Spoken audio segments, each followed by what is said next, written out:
Guys and girls, the real estate agent, when you are selling, that gives you the nice answers that you want to hear that make you feel good, that hurt you in the long term. We're going to talk about the honest agent versus the nice agent and how you identify these. Stay tuned.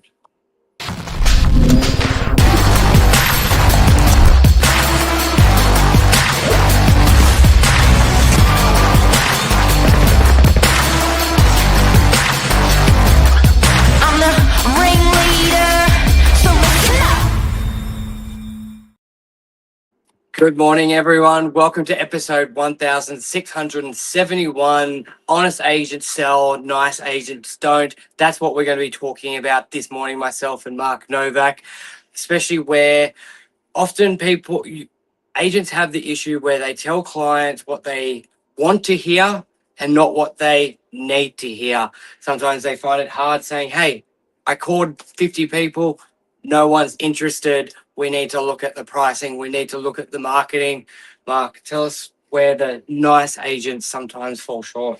Look, it's hard. I think sometimes when a property is not sold, you want to offer good news. Sometimes when you do an open house and no one comes through, or two or three people come through, you want to offer good news. Even with rentals, when we find, a lot of the junior burgers, when they start, they end up talking to the landlord and they go, "Oh, there's been no applications that's come in." I'm like, "Why are you talking about applications already? We didn't even get close to an application today. There was like no interest at all." So that sugarcoat is just so dangerous out there. And as a seller or as a renter, when you're trying to rent out your property, you sort of want to grasp on any sort of hope.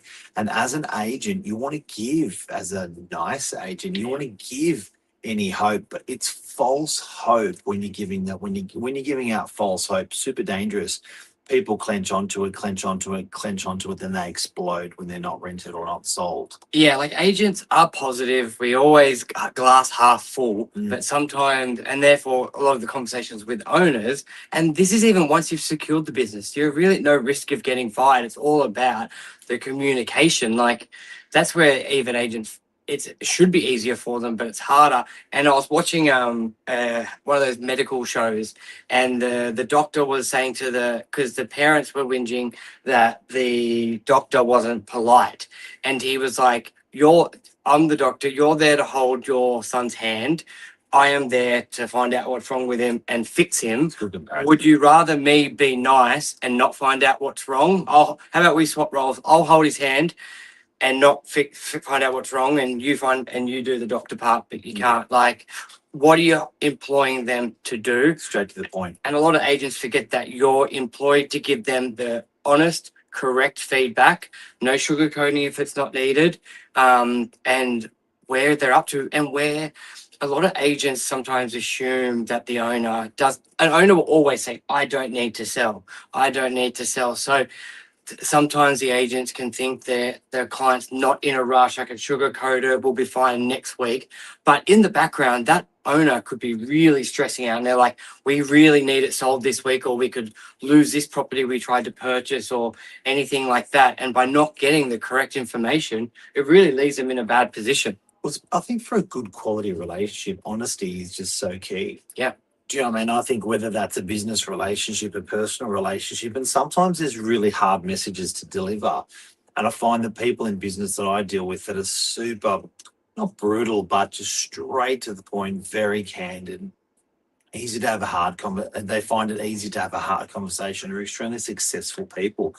And it's nothing that we're formally trained in a university to say, hey, look, let me tell you about sort of honest and let me tell you about nice, or none of that. You're not really formally trained for that. But definitely, I think when seeking an agent, a property manager, when seeking a salesperson to act for you, that person that's just like bang, Yeah.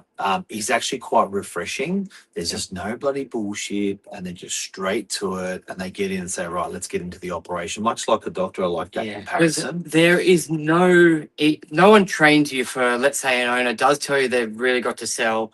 If it's not sold by, let's say today, they miss out on that purchase, they lose that, and they're just financially screwed for life. Let's say that's sort of on the line. And you found a buyer, you're loving it, you're supposed to exchange, and that buyer falls through.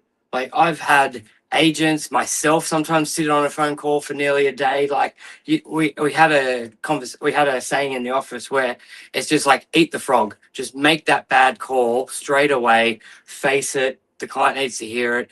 And if you don't, as an agent, it will affect all your other calls, all your other appointments, because you're dreading that call. Yeah. It's like it happens in people's social life where they break up by SMS because they can't have the confidence to have that conversation. It's Which that leads me to another thing. I think belly to belly. Yeah. Our our bellies are getting smaller because of all our training. Just saying. trained this morning. But I had a conversation yesterday. A client asked to meet with me who's buying a property at the moment. We've done lots of deals together over 10 years, me and this client. And I was a bit blindsided. Like it was like, you've got another buyer who you're favouring over me. Mm. And that belly to belly conversation where I was like, what the, and you can't have that. And the offer wasn't the best. And these are the terms he had to improve. But I think also with an honest agent compared to a nice agent, I think the nice agent will do that SMS conversation, all that, over the phone. But I think the honest John agent will actually front up belly to belly. And it's much more powerful.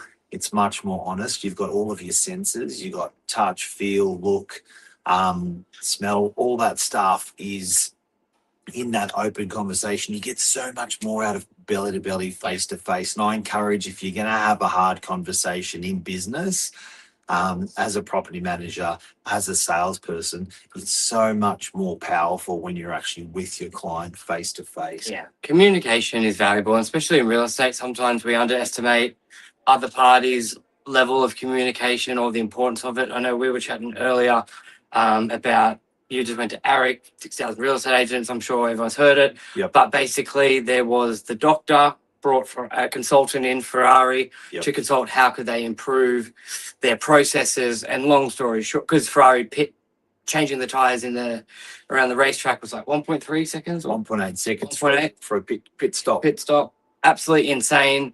And a lot of the end of the story was basically communication. Communication is so important.